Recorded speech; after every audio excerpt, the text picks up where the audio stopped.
So welcome everybody, welcome back to Tulum Magazine, a show where we talk to movers and shakers, people who have made a big move to Tulum. And today, I'm so excited to introduce you to Sonya Belletti. Have I said that right? You did. Okay, Sonya Belletti, who moved to Tulum how long ago? A little bit over a year ago. I would say 13 months.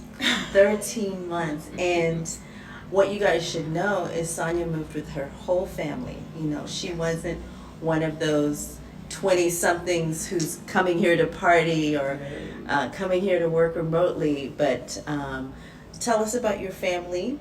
You've got how many children?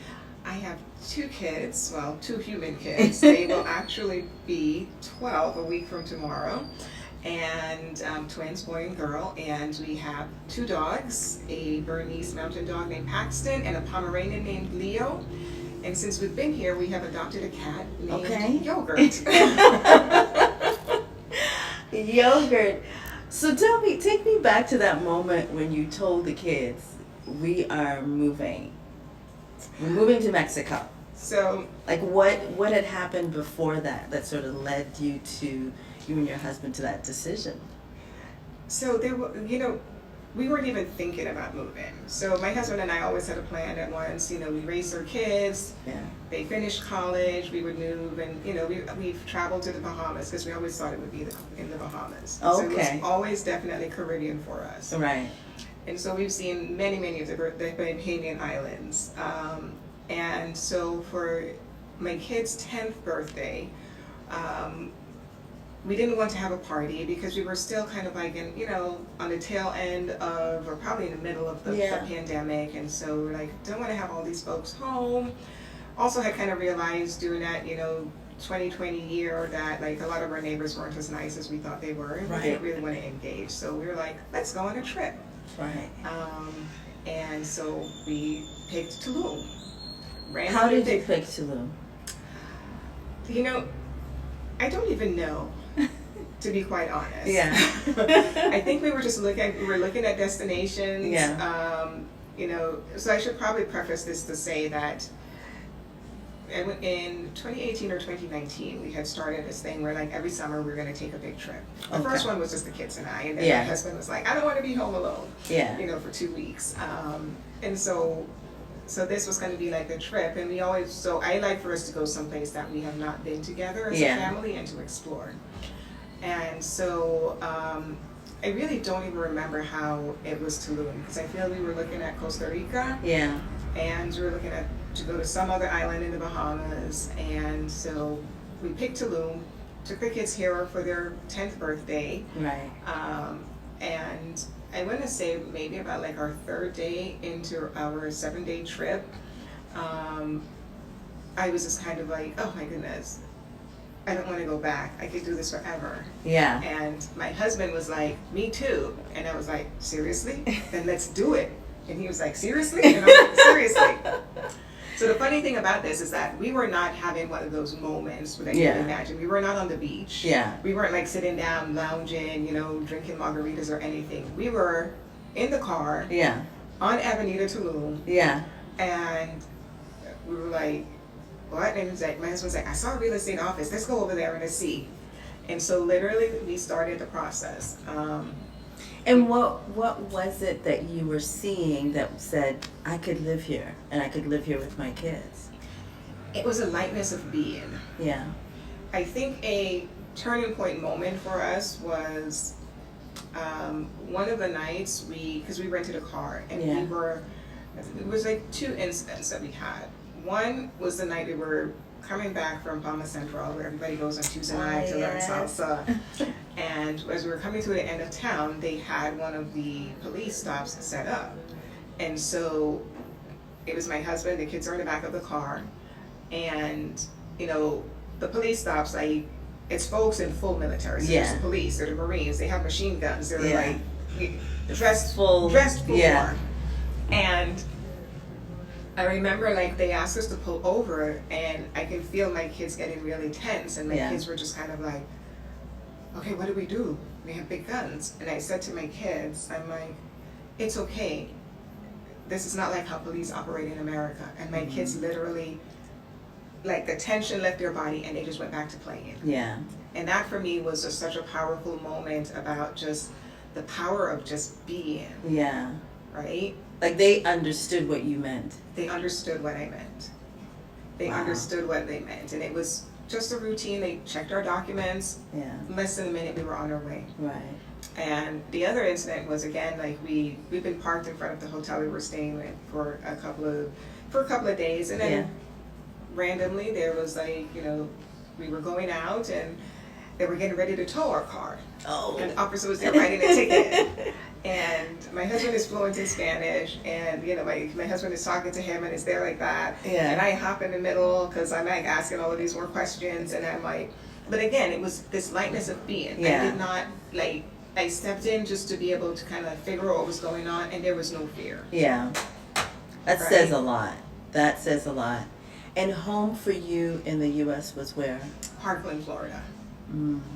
Mm. Yes. Yes. Understood. So. Because, I think a typical American family, we were very concerned about just like the kids' education. We were paying a bucket, well, not a bucket, I would probably say a whole grip in private school fees, and had a home we loved in Miami, but the schools around were not really great. Yeah. And I was driving a long way to take the kids to private school. So we're like, let's move to a community that has good school. We didn't like the suburbs, but we're like, we're going to move to the suburbs. Yeah. We spent 5 years in Parkland, and there is not a single person that is there that I still have contact with. Yeah. So no opportunity to build that same kind of community. Yeah. Right? That is just important to, I think, just the family that we're growing up. Like my kids spent 5 years there in school, and not for a lack of trying. Yeah. Right? And inviting folks over, but there are no friends that they left behind. So, did you involve them in this decision? Yes. Because you're kind of making the decision while you're here on vacation. Yes, and I probably left out the fact that we were all, at the time, my kids were being homeschooled. I see. So we had an incident at the school, and I had pulled them out. So they were a year and a half into being homeschooled. Understood. And my version, or probably they were still in the unschooling phase. Yeah. My version of homeschooling was always about world school. Like, we're going to travel, we're going to learn, we're going to do all sorts of stuff. And right. So they were already oriented in that sort of idea of an unorthodox life. Yes. Because even for their birthday trip, we were like, okay, do some research, come up with some things that you're going to want to do, right? When we're in Tulum. And so my daughter was on board right away. She was like, yes, I think it's a great idea. My son, he was happy, but he was, he was more into a lot of the stereotypes. Yeah. And he's like, what if we get kidnapped? What about the cartels? What about the drug dealers? What about stuff? And I'm like, we're here. We're going to be okay. Like, you're here. Have you had any of those experiences since you've been here? Yeah. Has anyone tried to kidnap you? Like, in fact, there have been a couple of mornings that they were like, oh, we don't want to go out for breakfast. And we're like, okay, we're going to grab something. We left them in the hotel room. They were fine. We came back, they were there. Yeah. And so, but he had those little fears. We talked through them. And I think they're still in their process of transitioning. Yeah. They have finished their first year of being in school here. And what has that been like? Well, again, I feel like I've had so many powerful, like, life-shifting moments since I've been here. So, they started school, I want to say 2 days before my birthday. And, like, we love Tulum, we love all of Mexico. And we had, like, in planning for our move, we had traveled all over the Yucatan Peninsula. Oh, okay. Right? Like, because we had picked Tulum, and then we were like, let's make sure that we're not just, like, caught up in the Tulum vibes, just to make sure that, we knew we were going to make the move, but to make sure that this was the place. Yeah. And so we went out for my birthday dinner, and we had actually been looking at Bacalar, because Bacalar is beautiful. Like, it's like a must visit. Beautiful. And we were talking, and my kids both were just kind of like, we don't want to move to Bacalar. We love Bacalar, but we want to stay here. And they're like, because we want to go to our school next year. Okay. I said, okay. I'm like, so tell me what you like about your school. And my daughter was like, well, I don't know. She's like, it just feels easy. Like, they want me to learn, but there's no pressure. I don't have any anxiety about learning. And she said, Mommy, I don't know how to explain it. I just feel safe. Oh, wow. Okay. Closed case. Closed case. So, and that. I mean, when your kid says, I just feel safe, like, that's a big deal. It is a big deal, especially since my kids, 6 months after we moved to Parkland, experienced the aftermath of the Parkland school shooting. Yeah, you had shared that. So that sense of safety and no longer needing to worry about monthly or weekly, active shooter drills or doing all of those things, or just being in a place where they can, like, reclaim some of their childhood. Yeah. Right? I'm sure, like, I can speak for myself, that I know I've held a lot of guilt about that I feel like a lot of their childhood has been abbreviated, right? Between having that experience of going into lockdown and just the panic and hearing everything from the school shooting playing out in their backyard, to the active drills, to active shooter drills, to the pandemic and being locked in for 2 years, right? There's so many childhood experiences that they had missed out on. And for me, it felt like Tulum felt like home. And when I say home, I'm Jamaican by birth. I grew up in Jamaica. And there's so many things that are just parallel to that experience. And one of the things that I value about, like, my experience growing up in Jamaica is that I had my early years to experience what it was like to just be a human being. Yeah. Right? To not without any labels. Yes, to not be labeled. And so the opportunity to be able to give that to my kids just felt like, wow. That is something that we can't take for granted. No. And there are going to be some children who don't know what it's like to live in a place where they aren't labeled. So that is a big deal. Yes. So they finished 1 year of schooling. Yes. How has that been for you as a mom, as a professional? What have been some of the difference just in terms of lifestyle?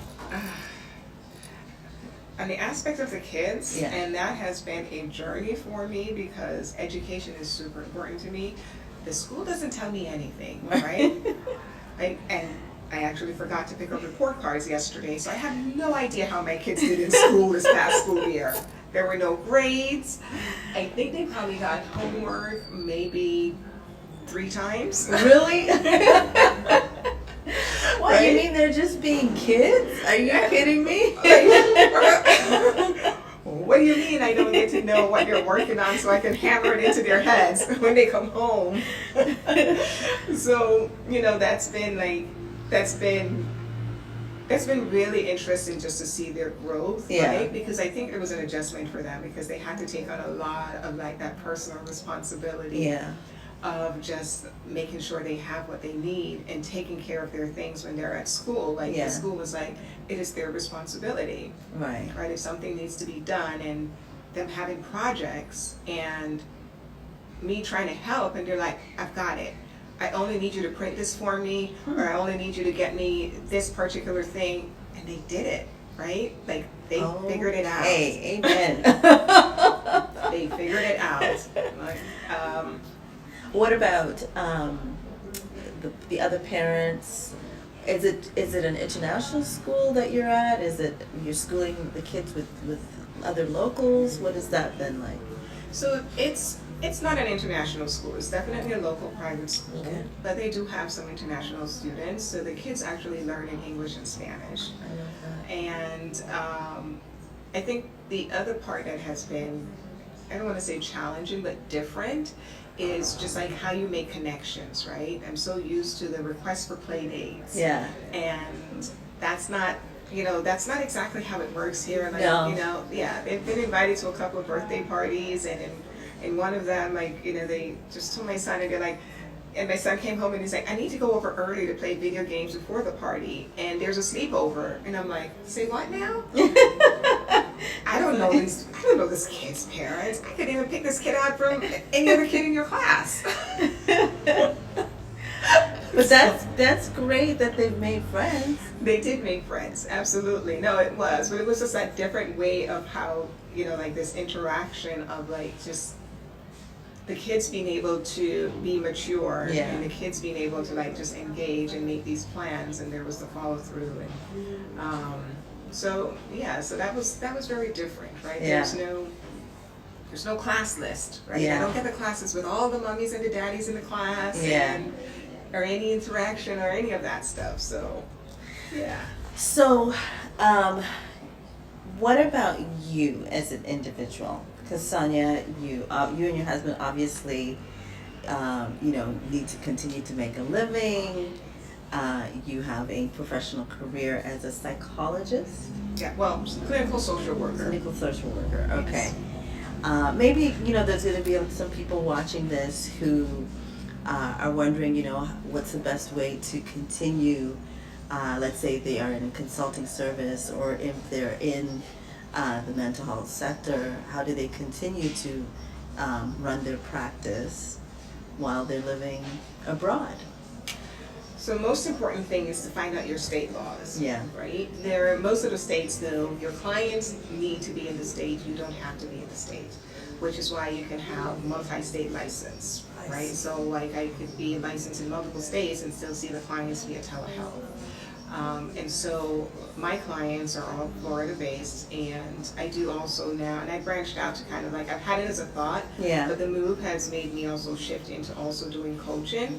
So I also have some coaching clients, and I think it's just understanding the rules around what your state allows, for where you're able to practice. And one of the commitments I made to myself professionally when we were making this move, my husband has always been an entrepreneur, so he's always been a business owner. Yeah. And actually, the last business we started got tanked by the pandemic because it was a gym, and so we were like getting ready to figure out what the next step was going to be. Yeah. And so when we worked it out in a way that like we recognized that we wanted to live a simpler life. Yeah. And just basically created the path for that. Yeah. Right? So like downsizing or changing certain things. Downsizing, yes. And also I think for us, one of the things, because we already knew we were planning to migrate from the US, we didn't leave anything behind. So we did not do 1 foot there, 1 foot here. Yeah. All of our life is here. Right. Besides our family that we still have stateside, all of our life is here. Yeah. Right? So the only US bill I pay is my phone bill. What was it like telling your family? You just come back from vacation, it's like, we're moving. So I am the youngest of 6. Yes. So can you just imagine, from a Jamaican family. Right. All of us born and raised in Jamaica. And They're like, what's going on? They were like, you're not serious. My sister who lives in Miami, and so her and I were always kind of still very super close. Yeah. But she's the one that I saw more often because we lived in the same state, and so she was just kind of she was really in denial up until the very last minute. Yeah. And she's like, you're not really doing this. She's like, you're not doing this. This is just a thought. It's just an idea. I have 2 older brothers, both of whom took the time and they sat down and they were like, let's talk about this. Why are you making this decision? And they wanted to just make sure that I was going into this with an open mind. Yeah. And just to be able to make sure that this wasn't something that I felt pressure to do or anything like that. Yeah. Because interestingly enough, they all thought it was my husband's idea. Right. The poor husband is like, it was really her. Yeah, it's and did you have any doubts or any fears? What did you over the course of the planning, was there any point where you were like, okay, maybe what am I doing? No, I think those doubts came like the first week I was here. Yes. I've already done it. Yes. The first week I was here, and because we were renting a house, and Yeah. the house was like, I want to say jungle adjacent. Yes. That it was outside of town. Right. But like on the highway, but the house had been sitting empty for a while. Well, empty with humans. Yeah. There were a lot of critters. Oh boy. And so I think that first week, we come in and we had water. Like water was getting pumped from the earth, and the cenote waters are cold. Right. And there was no hot water. Oh boy. And it got real. It got real. I was fighting for my life. I was like, there were scorpions, there were pregnant spiders. Oh my God. Geckos, lizard, like big 4-inch lotus, like locust things that. Have you seen those cockroaches that fly? Yes, yes. So it was like, okay, I have definitely changed into a different lifestyle. I'm in the jungle. Yes. I'm gonna have to adjust, Yes. So then after that, you kind of settle in. Yes. I think once I got some hot water, I was good. Yeah. I was good after I got some hot water and went to the store and started to navigate my way around. Learned that these eco-friendly bug sprays do nothing. So the secret sauce is the Ajax. The Ajax degreaser kills everything. Oh, Ajax as in Ajax the powder? No, they have a spray. Oh, really? Tip. Yes. Okay. Yes. And I'm sorry for all the insect lovers out Sorry. there. Sorry, we're not. I'm fine with all living things, but my rule is that once you cross the threshold into my house, it's fair game. If I open the door, you don't want to go out. Yeah, you're gonna get it. You're gonna get it. Yeah. So Tulum is known for, an aspect of it is known for its sort of spiritual community, wellness community, so many different sort of modalities and practices around mental health, etc. What has your impression been of Tulum, and have you experienced any ceremonies? Have you participated? Have you integrated any of that into your practice? How do you think about all of that? Because I think worldwide it's an area that there's more interest in, Yes. I guess, since the pandemic. But it has definitely been more entrenched in Tulum, I've found. I'm just curious your thoughts. Well, so I do consider myself to be very intuitive in my work. Yeah. And so I do talk with my clients just about things in their birth charts, or maybe things as it relates to numerology or whatever may be happening astrologically. Yeah. I would say in terms of stepping into healing spaces, I have been extremely cautious, and just simply because I think stepping into that kind of spiritual realm when you are not clear about who's holding space for you, Yeah. Can be dangerous, right? Yeah. There are people who may be able to open up things within you, but the other part of that is also being able to integrate, right? I know as a clinician, when I am diving into a client's trauma, Yeah. I don't just talk about the trauma and say, you've uncovered it and leave it there. Yeah. I have to help them integrate it Yeah. back into their day-to-day living. And I think it's the same thing with any kind of spiritual practice. So it's not enough to just sort of attend a ceremony or have an engagement with some sort of new practice. It's more about what happens after. Exactly. And what I find here, and I'm not saying everyone, Yeah. I find that there are a lot of folks who will host the same kind of healing spaces. Yeah. Continuously, and have the same people coming in. Yeah. And to me, it's like, if I have a headache and I take a Tylenol, if I have to take Tylenol every single day or every single, on a routine basis, then I need to go deeper to understand what the root is. Right. And so to me, then it no longer looks like a healing space. It's Right. more like this is just something that I'm doing. And that means there's no integration of what is being uncovered. Mm. That's so interesting. Because I hear a lot about, it's not something that I have a lot of experience with, but my observation is that, there's this category of practices that have been sort of labeled as medicine, and definitely, people say they have sort of profound experiences and feel like they are on a journey to be healed, but then it's like,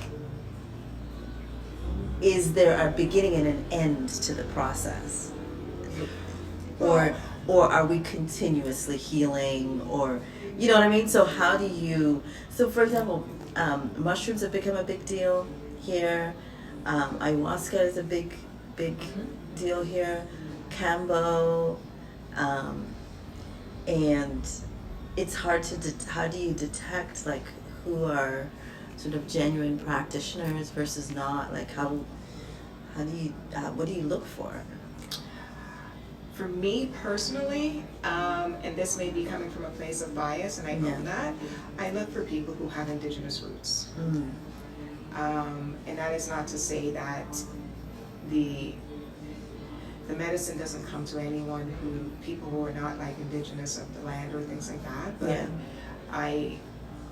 I think someone who has been born into like that practice and has been doing it for generations, and you can see it in their family lineage, feels safer to me, right? And also what I've noticed in the difference with how they practice is that there is the integration, and there is no continued upsell, there's no marketing. Right. Right? Yeah. There is no marketing of, oh, now you do this to go to the next level. Yeah. We've created a space, we've tapped into whatever you've asked us to tap into, we have integrated, and that's it. Mm-hmm. And that's for me is what the difference is. Like I think if someone is like continuing to, hey, come to do this again, come to do this again, that means that there is no integration. And I think people want to feel good. And so to answer that first part of your question, yes, healing is a journey. And I've been reframing healing as transformation, right? We're transforming at each stage in our lives. Right. And to me, that's continuous, because I am not the same person I was a year ago, 5 years ago, 10 years ago, and I hope that next month or next year I'm not the same person I am today. I hope to grow, I hope to learn more, I hope to have more experiences that are going to be soul nourishing and enriching. Yeah. And so, just to learn about different levels of myself. But I also believe that on the other side of that, people can become addicted to healing. Yeah. Right? Because they go and it becomes almost like a drug. I get the fix in the moment, I feel good in the moment. Yeah. But I don't do the work. I don't do the integration, right? So in my practice, I give homework, and I tell my clients, because if you're sitting with me for an hour, hour and a half per week, you need to be doing something with the rest of the time. Yeah. To right? implement, to apply. Exactly. Yeah. Right? Yeah. Because my goal is for my clients to transform, to shift, to actually, get better. If we think about, like, if we get a cut and we want that cut to heal, we don't go back and keep opening up the same cut, right? Yeah. The idea is that we take care of it. Yeah. We take out all the yucky stuff. We don't, so it's not infected, so it's not bothersome anymore. Yeah. Maybe it leaves a little scar, but we don't go back and open up the same wounds. Yeah. That's a really good way to think about it. And so it's interesting. I guess the story is still to be told, about where things will go as far as the spiritual community here. What about just socially? How has it been to integrate into this community? Have you made friends, locals? Yes, no, I definitely have, and that's actually been one of the things that has been heartwarming for me, is that I think in less than a year, I have like already formed a really strong like sense of community and friendships with people. Yeah. Which has just been something that's really different for me. Yeah. Right? It's never been easy for me to. Really? No, it's never been easy for me to make friendships. What? And like I have my close friends and they're Yeah. lifelong friends, but I am definitely not the person that has like a collection of people that she Right. knows I and understand that that. she hangs out with and stuff like that. But like in less than a year I've been able to create that here. Yeah. Yes. Yeah. It's so interesting. I don't know whether it's something that's a byproduct of us all having gone through the pandemic. I think people are more open to finding connection and finding community, whatever that looks like. You know, it's been super interesting. So part of the audience are tourists who are coming to Tulum and want to know some local places, favorite places. So what is your favorite place to get coffee or bakery? Well, I don't do coffee, but Okay. So what let's do you just do? say Tea, I do juice? tea, What do you do? tea and juices. Okay. And so everyone at Nemenya knows me. Okay, Numenyo. Shout out to Numenyo. I spend a lot of money there and a lot of time there because I'm always in the bakery, and so that is like hands Your down my go-to. favorite bakery. And now it's around the corner from you. It is right? around the corner for me. Yes. You know, I don't really know. It's really sad that I don't really actually know the names of all the places, right? Like I know, like really close by here, there's a little fruiteria that I love, and I Yeah. go there to get my juices. But I mark Is it it by. the one on Calle 7? Yes, it is. Yes, I know exactly which And one it you're has that talking little about. poster with like the Mayan god on the outside. Yes, yes. Yes, they know me there because I go there all the time to buy Get your juices. fresh squeezed juices. Yes. Okay. And What about restaurants? Any favorite restaurants? Well, we're a big fan of Canova for Italian food. Okay. We also, we eat a lot of Italian food. Yeah. I've now gotten thanks to you, my family is now obsessed with going to Layla for burgers. Oh yes. You can't miss Layla. Yes. It's a constant for me. It's Yeah. kind of like Mediterranean, Moroccan food. Yes. Really good stuff. Very good stuff. Do the kids have a favorite ice cream shop? They love Aldo's. Yeah. For me, it's Campanella. Oh really? Yes. Where's Campanella? Oh, they have like 3 of them. So there is one like that. I could tell you where it is. Yeah. There's one from a block down from the Adeo bus Yes, station yes. on the main road, and they Yes. just actually opened up an Aldo's directly across the street from it. And then there's one at Hunab Center right outside of Aldea Zama. Yeah. And then the original one is inside of Aldea Zama. Oh, I see. So Yes. Campanella. Do they have gelato? Is it all ice cream? No, they have ice cream. They have sorbets. Their Oh. sorbets are delicious. Their Choco Avellanas, which is chocolate with hazelnuts, is Ooh. like my favorite. Ooh, okay. My favorite. Well, folks, you heard it.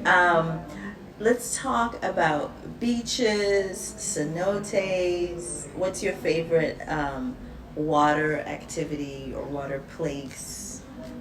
I love the beach. Yeah. Right. Part of it is also because I get to be near the ocean. I love the ocean air. Even if I'm not a strong swimmer, I can go. I can like get a sunbed. I can grab a book. Yeah. I can play with the kids. I can take a nap. Yes. Naps are so important. Yes, yes. You know, get a massage on the beach and just being outdoors. Is there a beach club you guys like to go to? Or do you just do public beach? We haven't found a new one that we have settled on. Yeah. You know, I think initially when we first came, we used to go to Cinco a lot. Yeah.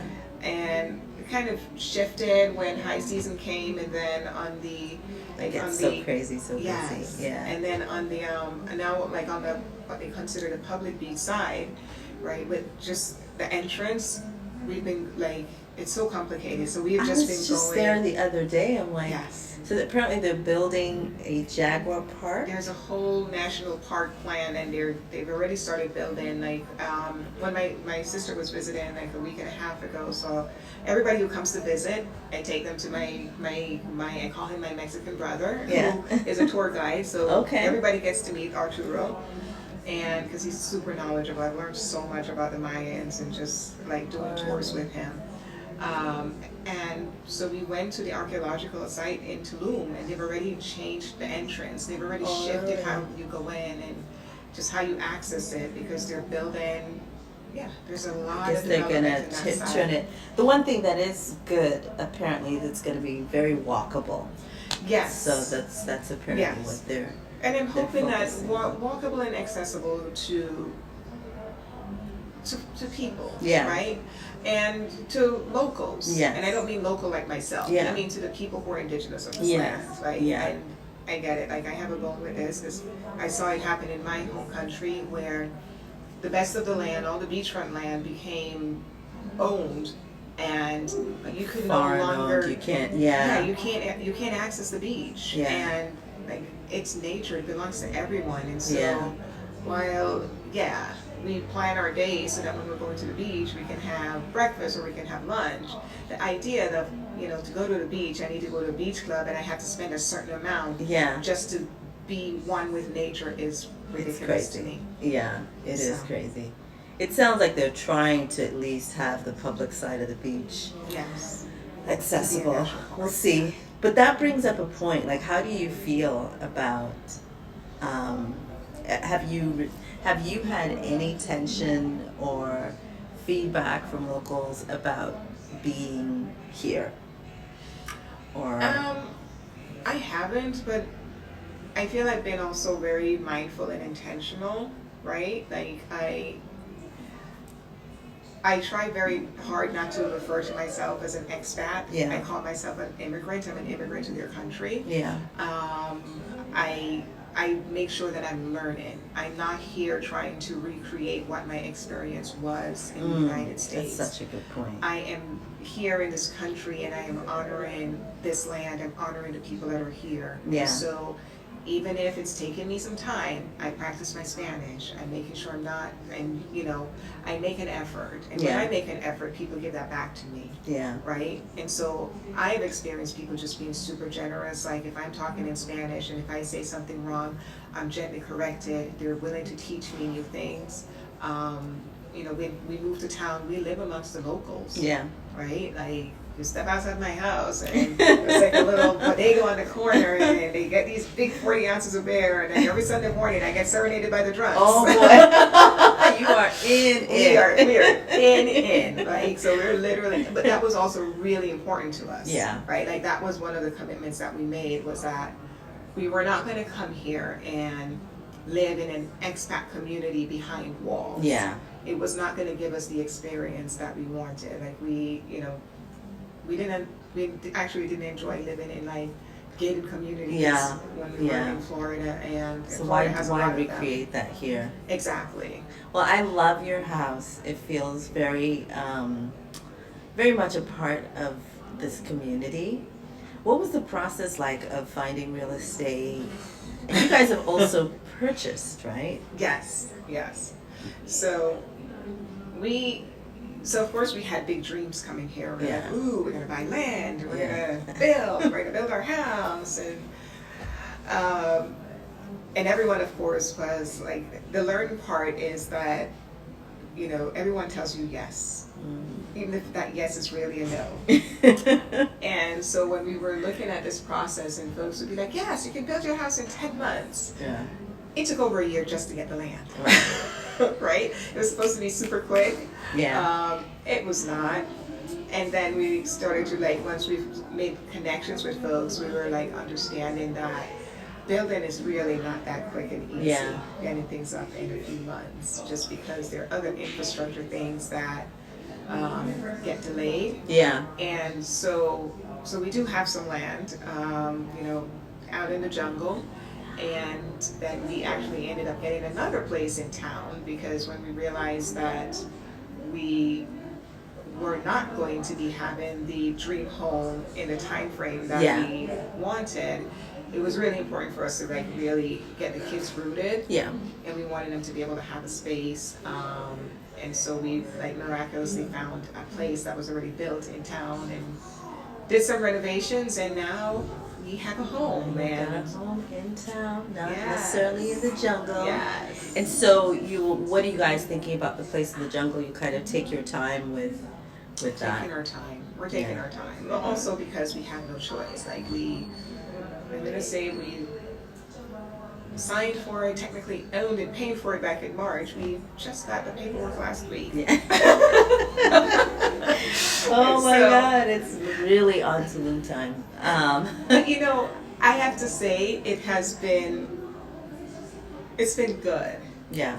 Because you get to slow down, you get to breathe, you get to think through things, and like realize that we really don't need to hurry. Yeah. Right? What are you in a hurry for? Like, yeah, and it's like, and it's I'm learning this lesson in a different way.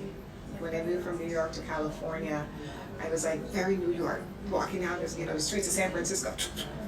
You know, I would get to a curb, I'm looking and I'm stepping out to traffic, and I'm like, I'm the only one jaywalking. Everyone's looking at me like, what's wrong with this girl? Right? Like, I was clutching my purse to my side, and I was like, Oh yeah. and now I feel like in Tulum, I'm like sinking deeper into that breath. I'm sinking deeper into that release. Just, So true. I literally tell myself so many times in a day, I'm not in a rush. I'm not in a rush. Like, there's no long commute. There's no like rushing for. You can take your time.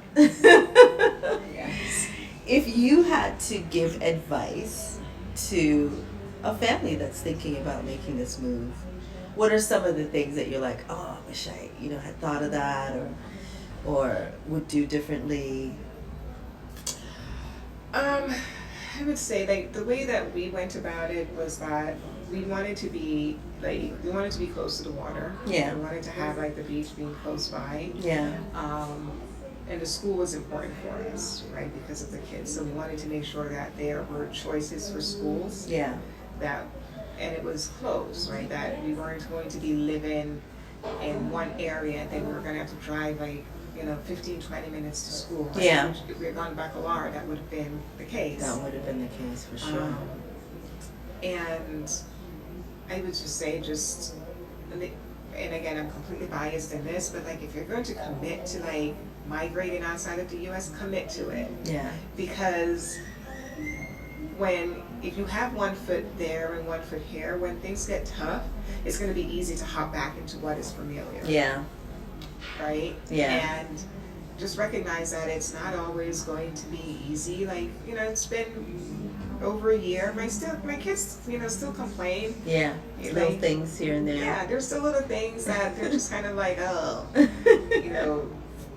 you made us move to Mexico. Like, yes, we're here, and You're having an international cosmopolitan experience. Exactly. And the kids will be okay, right? The kids are always going to be okay.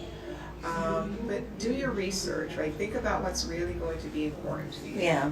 Like, we did our research, like I said, we pushed past the feeling that we had when we were in Tulum. Yeah.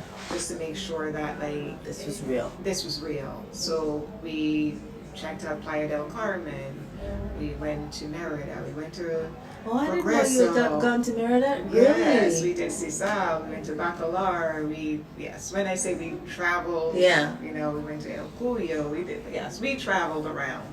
And so what was the thing about Tulum that was like, okay, I think this makes sense. Like, we've been to Playa, because those places were probably more affordable. So what was the combination of what was it you were looking for? Well, even though Tulum is growing and growing rapidly, it still had a small town feel to it. It still has such a small town feel. Yeah.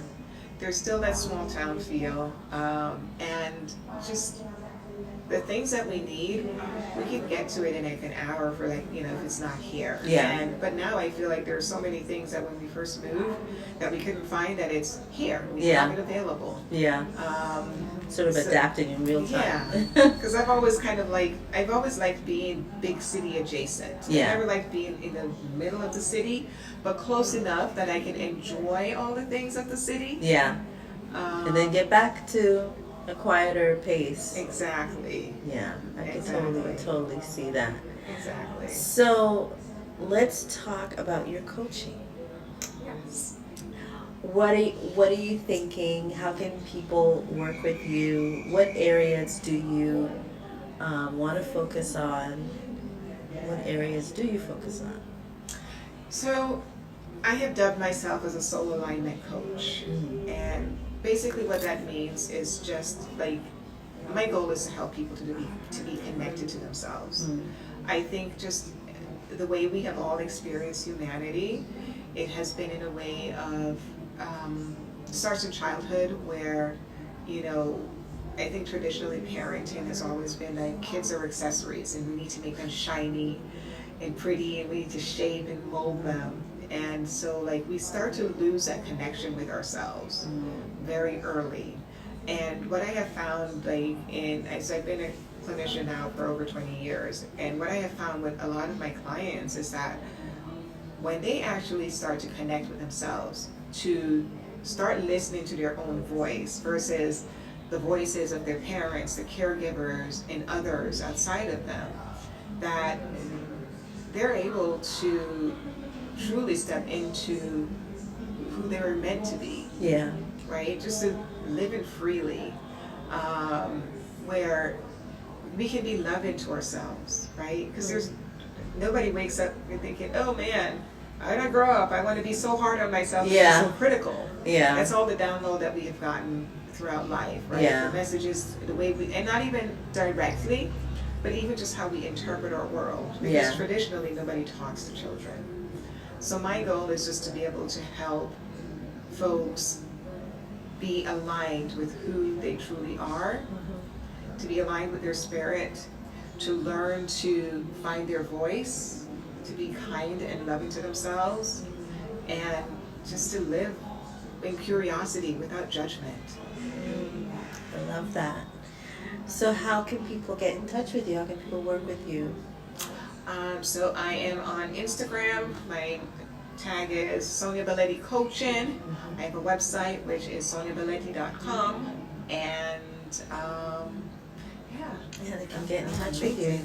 Yes. So thank you so much. I hope that you guys have learned and been inspired by Sonya and her family's life, their courageous move to Tulum, and definitely connect with her on Instagram.